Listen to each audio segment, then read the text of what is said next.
Hello and welcome to AutoFocus. What we have today in our garage for an extended test drive is the still new Kia Carens. The Carens, as Kia calls it, the name apparently has been derived from a mix of car and Renaissance. And this is a vehicle that Kia believes is timely to meet the demands for people expecting a three-row MPV slash SUV. Its design, as you can see, is neither SUV nor MPV. It's a mix of both these body styles, but most importantly, it's a three-row. It offered in a seven-seater or a six-seater option, and this is a vehicle that Kia believes can make a difference for people expecting to travel with their entire family all in one go. So let's do a deep dive into the Kia Carens and what it has to offer. This is, like I said, being called a recreational vehicle by Kia. It's a mix of both SUV and MPV attributes. The upright bonnet slab, the flared wheel arches, some of those front end features, all of them pointing to a sort of a SUV stance. But then, like you can see, the length and the size of the vehicle pointing to it being a MPV and very clearly a three-row SUV slash MPV. This is derived from the Seltos platform. Kia doesn't quite say exactly whether it comes from the Seltos platform and whether it's identical, but it says it's been derived from there. It's almost 9 inches longer than the Seltos and about 6 inches bigger in terms of its wheelbase. So it's a fairly large vehicle at 4.5 meters. And if you look at it on the street, it feels like it's a little more narrow compared to some of the other vehicles in terms of width. It doesn't look as big as, let's say, the Innova, but it is still only about 30 millimeters lesser than the Innova in terms of width.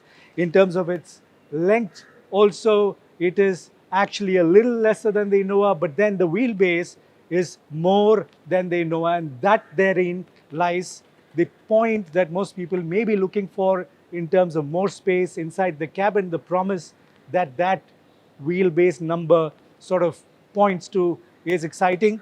So let's get into the car, let's get more details about it. Let's look at what the design has to offer and a much deeper look into what the Kia Carens brings to us.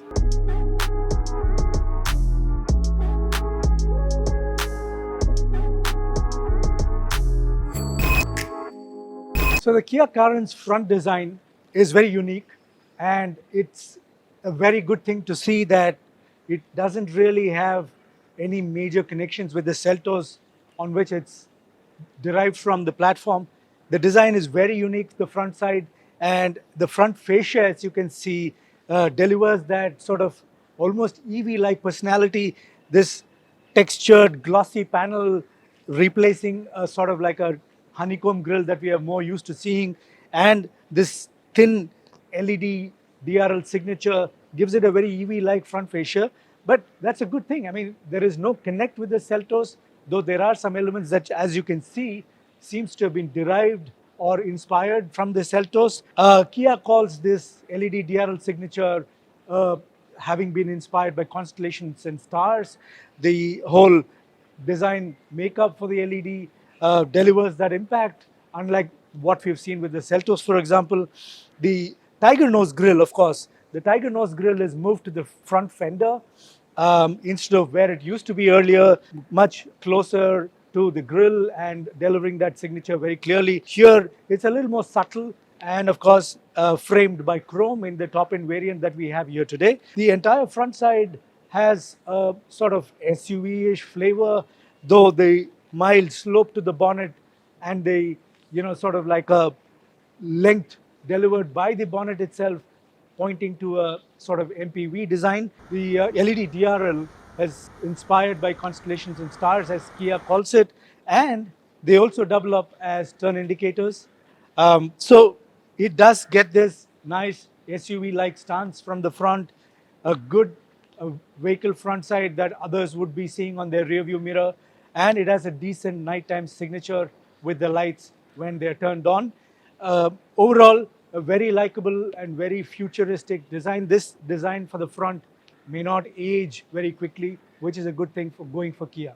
The side profile of the Kia Carens really captures the sort of length of the car, the long wheelbase, the extra space at the rear between the rear wheel and the extreme end of the tailgate. You can clearly see it's a three-row SUV. This is also nicely highlighted by the chrome frame that they've given for the window line, and of course the roof rack looks very elegant, very nice. Only problem though is that it's not usable, it's only cosmetic.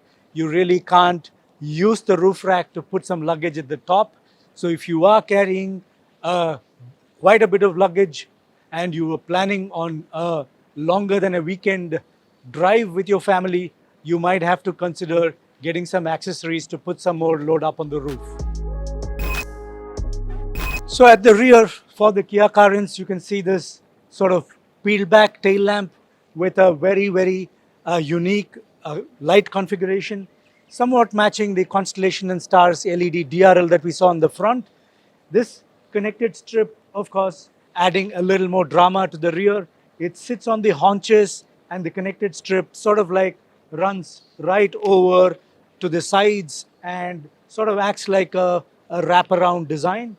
The other chrome elements at the rear matching the front design, of course, the mild texturing and the geometric pattern on it, again, similar to what we've seen in the front. Badging wise, the Kia logo, the new logo, the 7DCT mentioning the trim variant, of course, and the 7DCT here referring to the 7-speed dual clutch transmission that this particular top trim variant has. Otherwise, it's a fairly unique and distinct rear design for the Carens. And the good part again, of course, is a fairly vertical tailgate indicating the amount of space that it potentially offers in the boot. So the first impression of the Kia Carens cabin is that it's clean, functional, well finished, and there's a lot of that premium vibe that comes through because of some very smart finishes and textures that they've chosen for the dashboard panels. And this whole bluish gray and beige combination theme for the cabin is something that we've seen in a few cars, including the one odd luxury vehicle in the market, and it's well executed here. The lines are crisp and clean, the fit and finish, the panel gaps, all of that is perfect. There's a lot of that, like I said, premium vibe that comes through when you're looking at the cabin and the dashboard. Of course, the whole waterfall design for the center console and the center stack meant to mimic an SUV, and some of those controls placed at the center console give off that SUV vibe again when you're looking at the dashboard. Some very nice and subtle texturing and design, like I said, on the dashboard panels that breaks the monotony, doesn't give that very plasticky, shiny, and sort of none of that garish finish. The bluish gray leather wrapped steering wheel again giving off that special premium created for a certain class of vehicle owner that comes through. Of course, the design and will remain the same for all trim variants, though of course the materials used and some of the finishes that you see here for the top trim may not be there in the lower trim variants. Current seats are again something that I really like. They've been constructed well, they look good. This particular top trim variant gets perforated cooled seats, perfect on a summer day. Leave the car parked in the sun, get back in and turn them on, and it feels great for your rear to get cooled. The seats in this particular top trim, of course, both the front two seats get this feature. The others may not be getting this feature, but if you are in the market and you're looking out for something like this, you must really try this particular variant out. The other thing, of course, is the whole multi-function steering wheel and the kind of number of features and functions that you can control just at your fingertips. Of course, there's voice commands also that you can use to control a few things like opening and closing the sunroof. The 10.25-inch infotainment touchscreen system again is clean, fits flush on the top of the center stack. lots of functions that you can access using the touchscreen. And then, of course, you get this digital instrument cluster with a lot of the information right there. You can flip through and choose from a menu, of course, change some of that information out there. And of course, as you change drive modes, some of the colors and the display features change to match the drive mode that you've chosen. There are a number of storage options within the cabin of the Carens, including an under seat tray below the front passenger seat, quite a few cooled spots where you can store your beverage cans, water bottles, etc. Lots of space inside the door pockets. Carens is primarily offered as a 7-seater for all trim variants. The top trim Luxury Plus variant gets the option of a 6-seat configuration with captain seats for the second row. Passenger comfort for the second and third row occupants gets a lot of attention, and with options like reclining backrests and fore and aft adjustment to get more legroom. The under thigh support, even in the third row, is not too bad, and it shouldn't be very uncomfortable even for two adults at the third row. But of course, that would be for shorter distances. A long road trip may not be very comfortable for adults at the third row, but certainly for children, it will be enough. Quite a long list of equipment in the cabin that the Carens gets, including ambient lighting, a small sunroof. Of course, a larger panoramic sunroof would not have been possible because of the roof mounted AC vents for the second row. And of course, an air purifier that is positioned behind the driver's seat backrest that delivers purified air for the cabin and its occupants. 66 connected car features that the Carens gets, and a lot of that is quite useful. Lots of remote operations that you can get to do using the Kia Connect app. In terms of other features, it gets cruise control, roof mounted aircon vents, like I said, for the second and third row. Overall, the cabin feels again well built and very special with some of these added on features. So what we have here and what I've been driving for the last couple of weeks is this top trim variant of the Kia Carens. It's the Luxury Plus variant featuring the 7-speed dual clutch gearbox. Of course, the engine itself is the 1.4 turbo GDI petrol engine. This delivers 140 bhp of peak power and 242 newton meters of peak torque. This engine we've already experienced in the Seltos. The engine's very sporty, delivers quite a bit of that top peak power very quickly into its RPM range. And this is a likable, refined mill. Only in the Carens, this has been tuned differently.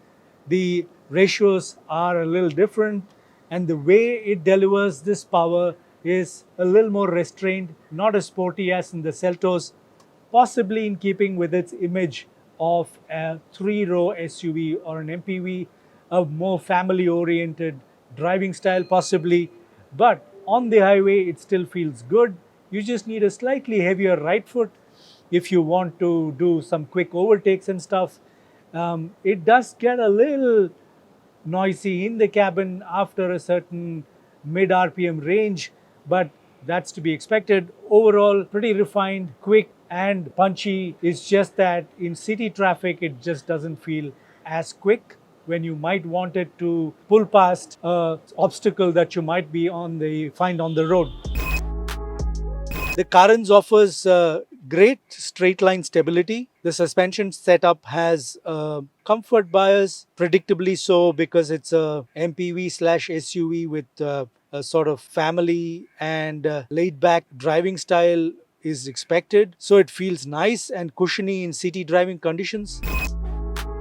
The Kia Carens, should you buy one? I mean, I would say it still is one of the best family cars that's out there right now. and it's priced between 9 to 17 lakhs or so, thereabouts, ex showroom. And there is a multiple range of variants to choose from: trim variants, engine options, gearbox options. Lots of people that can find what they are looking for within that range.